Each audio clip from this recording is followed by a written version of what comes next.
بكون الباستا بالبايركس يدخل الفرن. هذا البايركس يكون يتحمل حرارة حبايبي. وهسه راح نضيف لها حليب، كنت تتغطى بالحليب. هسه نضيف لها قلاص جبنه كريميه اي نوع عادي انتم تحبونه ضيفوه. راح اضيف قلاص ثاني لان انا زيدت كميه الباستا. نخلي مكعب ماجي، يعني حسب رغبتكم دجاج او لحم. انا هنا استخدمت لحم، ماجي لحم حتى يغزر. فلفل اسود، ملح،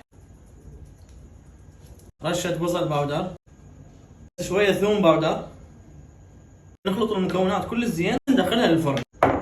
هسه راح ارش عليها جبن موزاريلا اللي هو مال بيتزا. راح ندخلها للفرن بس من فوق.